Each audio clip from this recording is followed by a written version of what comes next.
বাইরে হচ্ছে nonstop all day long বৃষ্টি, তাই বলে কি বার্থডেটা স্পয়েল করলে হয়? বৃষ্টি কিন্তু আমার খুব পছন্দের। ক্রিম কেক সবাই পছন্দ করে, কিন্তু সেগুলো যে কতটা হার্মফুল সেটা কি তোমরা কেউ জানো? তাই ফ্রুট কেকই ভরসা। লাইফে যে এই দিনগুলো কতটা গুরুত্বপূর্ণ সেটা তোমরা সবাই জানো। এগুলোকে কখনোই ওয়েস্ট করবে না, because once gone gone forever. শুধু মেয়ের জন্য রেড ভেলভেট কেকটা এনেছি, কারণ ও ওটা খুব ভালোবাসে। ভালো সময়, ভালো মানুষ, ভালো মুহূর্ত সেলিব্রেট না করে যেতে দিও না, কারণ পরে এটাই আফসোস করতে হবে যে কাশ সেই দিনগুলো বসে থেকে নষ্ট না করতাম। বার্থডে যারই হোক, কেকটা কিন্তু মেয়েই কাটে।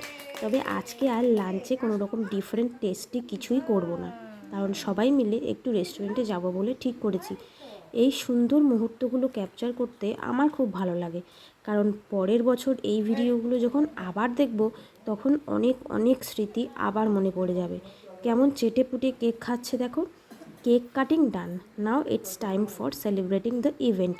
এখন আবার কেক খেয়ে পেট ভরলে হবে না, রেস্টুরেন্টে যেতে হবে। যা বৃষ্টি সারাদিন হলো তাতে আর বাইরে যেতে পারলাম না।